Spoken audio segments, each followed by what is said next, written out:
በጅግጅጋ ዩኒቨርሲቲ ታቅዶ የነበረና የከሸፈው አስደንጋጭ እቅድ መነጋገሪያ ሆኗል። በዝርዝር እንመለስበታለን። የክልሎችና የከተሞችን ስም ይዞታ ይታተም የነበረውን ሰሌዳ የሚያስቀይር አዲስ የተሽከርካሪ ሰሌዳ ተግባራዊ ሊደረግ ነው። ጠቅላይ ሚኒስትሩ ጳጳሳቱ ወደ ኢትዮጵያ እንዲገቡ ፈቅደዋል። ለመሆኑም ጳጳሳቱ ለምን ታግደው ቆዩ? የመረጃ ጥንቅራችን መላሻለው። ከዚህ ውጪ ወጣቶች ወደ መከላከያ በገፍ እየጎረፉ ነው ተብሏል። ነገር ግን ደግሞ ትችትም እያስተናገደ ይገኛል። ሌሎች ጉዳዮችም ተካተዋል። አክብሮታዊ ሰላምታችን በያላችሁበት ይድረስ። የተወደዳችሁ ሸገር ታይምስ ቤተሰቦች እንዴት ናችሁ? የዕለቱ መረጃ ጥንቅሮቻችን አዳዲስ ክስተቶች ተካተውበት ነው ጀምረዋል። በመግቢያችን ላይ ያስተዋወቅናችሁን አበይት ነጥቦች እንደሚከተለው በዝርዝር እንመለከታለን። አብራችሁን ቆዩ።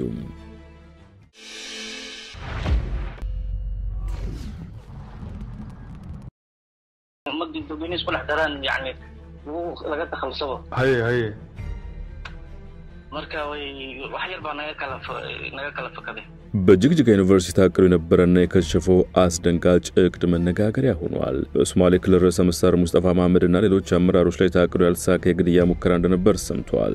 ነገር ወዲህ ነው። ከሳምንት በፊት በክልሉ መዲና ጅግጅጋ ዩኒቨርሲቲ ተማሪዎች ፈተና ተሰረዘ በሚል በተነሳ ግርግር ተማሪዎች የክልሉ አመራሮች ያናግሩ የሚል ጥያቄ ማቅረባቸውን ተከትሎ ወደ ዩኒቨርሲቲው ያመሩት የሶማሌ ክልል ፕሬዝዳንት ሙስጠፋን ጨምሮ አብረዋቸው የነበሩትን አመራሮች በሙሉ ለመግደል ታቀደው እቅድ መክሸፉ ተሰምቷል። ከሳምንት በፊት ተሞክሯል ተሳካም በተባለው በዚሁ ፈንቅለ መንግስት ደግሞ የቀድሞ ፕሬዝዳንት አብዲሌም በዋነኝነት ተጠቅሷል። ዛሬ በማህበራዊ ትስስር የወጣ የድምጽ ቅጂን ተከትሎ ሸገር ታይምስ ሚዲያ ጉዳዩን ከክልሉ የጸጥታ መረጃ ምንጮች ያጣራች ሲሆን የተባለው አስደንጋጭ ጉዳይ እውነት መሆኑንም ምንጮች አረጋግጠውልናል። በማህበራዊ ሚዲያ በተለቀቀው በዚሁ ስልክ ንግግር ላይ በጣም ቢዚ ሆነናል፣ በሁለቱም በኩል እየሰራን ነው፣ እዚያም እየሰራን ነው፣ ያ የምናውቀውን ነገር እያዘጋጀን ነው፣ ብዙ ያላለቁ ጉዳዮች አሉ የሚል ንግግር ይገኝበታል። የስልክ ቅጂው ይቀጥላል። እስኪ ያጠራ አድርገህ ንገረኝ፣ ምን ላይ ደርሳችኋል? በጥሩ ሁኔታ እየተካሄደ ነው። ሊባን መሐመድ ኢስማኤል ልከነው ነበር። ወደ ሺላቦ ልከን ተልኮ የተከናወነ ስለነበር የሆኑ ሰዎችን ከሺላቦ አምጥቶ ዩኒቨርሲቲው እንዲገናኙ ነበር። ነገር ግን ለጥቂት አልሳካም። አልገባኝም። ሰዎቹ ምን ነበር ዩኒቨርሲቲ የሚያደርጉት? ከማን ጋር ነበር የሚገናኙት? ከዛኛው የስልክ ጫፍ የተሰማ ድምጽ ነው። ተልኮ የወሰደው ስምሪት ይመስላል። ዩኒቨርሲቲማ በማለት የአቶ ሙስጠፋን ቅጽል ስም በመጥራት አክቸርን ነበር የሚያገኙት የሚለው ተናጋሪ እነርሱ ወደ ዩኒቨርሲቲው ከመግባታቸው በፊት ሊባንና ሰዎቹ ገብተው ፕሬዝዳንቱ ተማሪዎችን ሊያናገር ሲነሳ ቦታውን እንዳልነበር በማድረግ እዚያው ለመግደል ነበር የታቀደው። ነገር ግን እቅዱ ለትንሽ አልተሳካልንም ሲል ይመልሳል። ወቅት ጋር ሲገል ጃማዓቱ መርኩ ወገል ሃይኔ ከሰው ወራጋን ሃይ يجي الريان ومحلي هذا مشن هو صلاة مركو صاول قالنا انت مجد الدوبينيس كل احتران يعني لقد تخلصوا هي مركاوي وحير بقى نيكلف كده ሸገር ታይምስ ከክልሉ ጸጥታ መረጃ ምንጮች ያገኘችው መረጃ እንደሚጠቁመው በቀድሞ የሶማሌ ክልል ፕሬዝዳንት አብዲሌ የተደራጀው ኔትወርክ በውጭ ሄገው ከፍተኛ አመራር የነበረው አህመድ ሐሰን የሚመራው ሲሆን የሀገር ውስጡን በፋይናንስ ይደገፉ ያሉት የአብዲሌ አክስት ልጅ የሆኑት የሐሰን ዋሊ ልጅ እንዲሁም ሳልማ ግሩፕ ባለቤት ሲሆን ሌላው የክልሉ የቀድሞ ፕሬዝዳንት የነበሩና የአብዲሌ አጎት ልጅ መሆናቸውን የገለጹት። ከሰሞኑ የሶማሌ ክልል የቀድሞ ፕሬዝዳንት አብዲሌ ስም በተደጋጋሚ የተነሳ የሚገኝ ሲሆን ከቀናት በፊትም ረዘም ያለ ደብዳቤ ጽፈው እንደነበር መዘገቡ አይዘነጋም።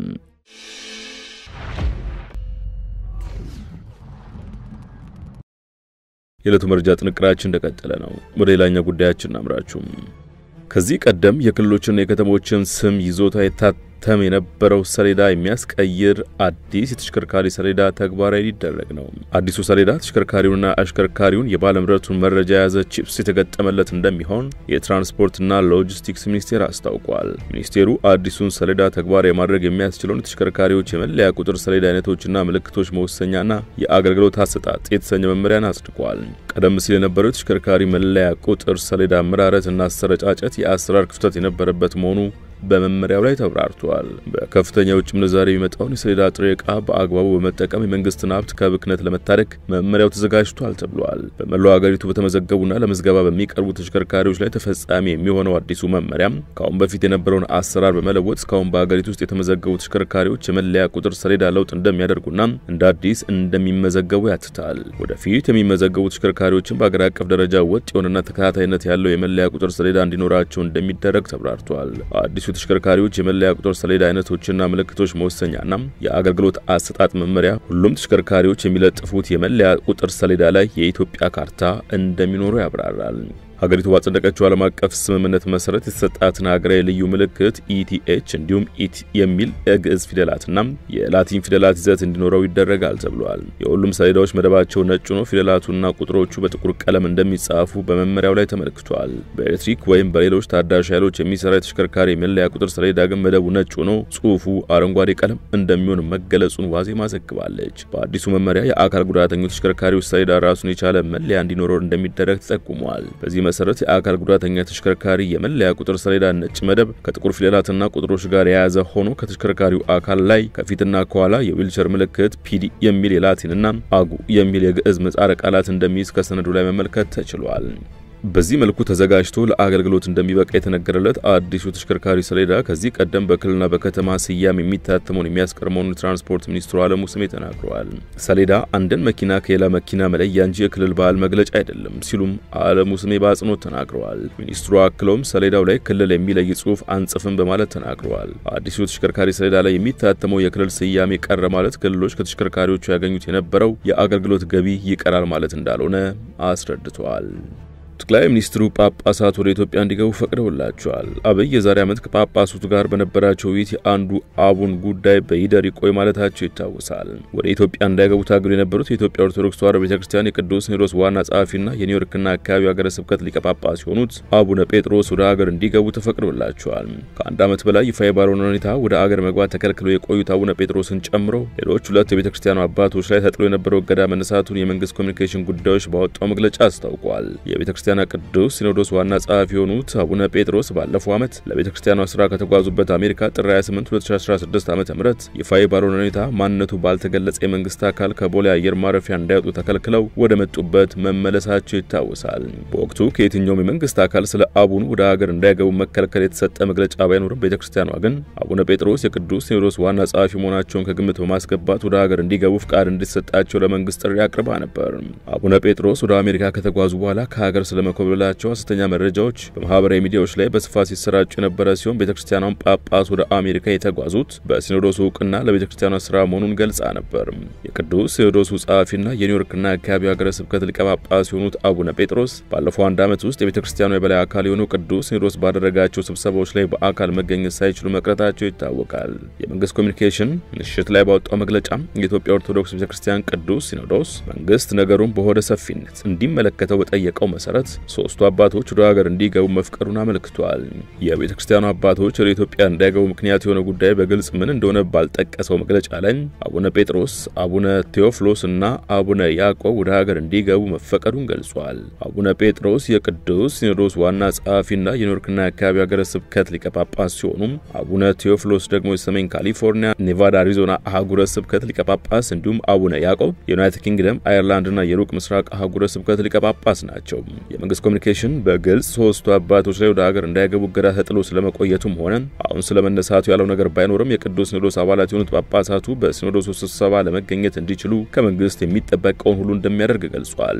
መንግስት ሀገራዊ ተቋማትን ለማጠናከር ቁርጠኛ አቋም እንዳለ የገለጸው መግለጫው አንዳንድ ወገኖች በፈጠሩት ችግር የተነሳ በኢትዮጵያ ኦርቶዶክስ ቤተክርስቲያን ሲኖዶስ ጉባኤ ለመሳተፍ ላልቻሉ ሶስት አባቶች ሁኔታዎች መመቻቸታቸውን አስታውቋል። አክለውም መንግስት ለኢትዮጵያ ኦርቶዶክስ ተዋሕዶ ቤተክርስቲያን ድጋፍ ሲሰጥ መቆየቱንና ይህም እንደሚቀጥል ጠቅሶ አንዳንድ አካላት ችግሩን ፈጥሮ የነበረ ቢሆንም እንኳን መንግስት ለቤተክርስቲያኗና ለምዕመኗ ሲል በወደ ሰፊነት ለማለፍ ወስኗል ብለዋል። ነጋዴዎች ላይ ተጣለው ቀረጥ ዋጋ ንረት እያስከተለ መሆኑ ተሰምቷል። መንግስት ከነጋዴዎች የሚሰበስበውን ግብር ለማሳደግ በምርቶች ላይ ተመነ የመሸጫ ዋጋ የዋጋ ንረት ማባባሱ ተነግሯል። በአዲስ አበባ የሚገኙ ነጋዴዎች መንግስት የተመነ ዋጋ ከሸቀጦች የገበያ ዋጋ በላይ እንደሆነ ገልጠው ምርቶቹን ባልሸጡበት ዋጋ ተጨማሪ ሴት ታክስና የገቢ ግብር እየከፈሉ መሆኑንም ተናግረዋል። 1 ኪሎ ቡና በ900 ብር ይሸጡ እንደነበር የጠቀሱ አንድ ነጋዴ ሆኖም አንዱን ኪሎ በ1030 ብር እንደሸጡ ተደርጎ የመጋቢትን ተጨማሪ ሴት ታክስን እንዲከፍሉ እንደተገደዱና ከዚህ ወር ጀምሮ በ1 ኪሎ ቡና ላይ 130 ብር ጨምረው ይሸጡ መሆኑን ተናግረዋል። መንግስት ለምርቶች በተመነው ዋጋ ሲያቢያ በርካታ ነጋዴዎች ከስራ ውጪ እንደሆኑ ነው የተሰማው። ይህንን ተከትሎ ክፍለ ከተሞች ንግድ ፍቃድ የመመለስ ማመልከቻ እንዳይቀበሉ መመሪያ ወርዶላቸዋል ተብሏል። የኢትዮጵያና ኤርትራ ዓለም አቀፍ ደረጃ ይፋ ሆኗል። ደረጃውም እጅግ ያሽቆለቆለ ነው ተብሏል። የ2025 የዓለም የፕሬስ ነጻነት ሪፖርት ይፋ ሆኗል። ሪፖርትስ ሳን ፍሮንቲር ድንበር የለሽ የጋዜጠኞች ቡድን ባወጣው በዚህ ሪፖርት መሰረት በዓለማችን ላይ ከፍተኛ የፕሬስ ነጻነት ያለባት በሚል በግንባር ቀደምትነት የተቀመጠችው ኖርዌይ ናት። 180 ሀገራትን ባካተተው በዚህ ዝርዝር የመጨረሻውን ደረጃ ያገኘችው ወይንም 180ኛ ላይ የተቀመጠችው ደግሞ ኤርትራ ናት። ኢትዮጵያ በዚህ ሪፖርት ላይ የ145ኛ ደረጃ ስትይዝ አሜሪካ ደግሞ በ57ኛ ደረጃ ላይ ተቀምጣለች። ሪፖርተር ሳን ፍሮንቲር በሪፖርቱ በተያዘው ዓመት ማለትም በ2025 በዓለማችን ከመንግስቴውም በላይ የፕሬስ ነጻነት አደጋ ውስጥ የወደቀበት ዓመት መሆኑን አስታውቋል። ዘንድሮ ሪፖርት ከዓለማችን ሀገራት በግማሹ ለመጀመሪያ ጊዜ የፕሬስ ነጻነት መጥፎ የሚባል ደረጃ ውስጥ እንደሚገኝም አስረድቷል። የፕሬስ ነጻነት ሙሉ በሙሉ የሚከበርባቸው ሀገራት የሚኖሩ ህዝቦች ከዓለማችን ከ100 በታች የሚሆነውን ብቻ እንደሚሸፍኑም ጠቅሷል።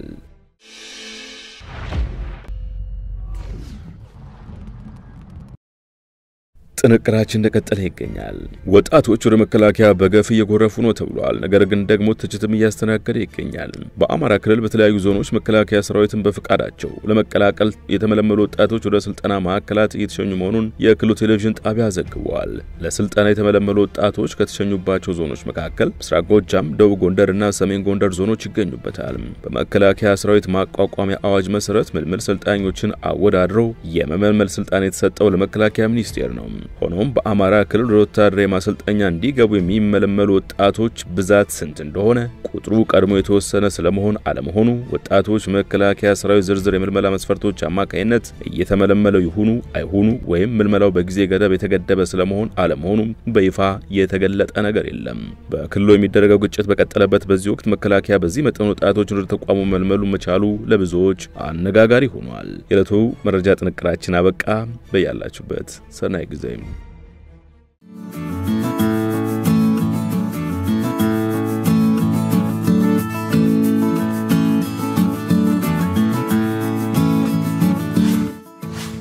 ሸገር ታይምስ ሚዲያን ሰብስክራይብ በማድረግና ደወሉን በመጫን ይከተሉን።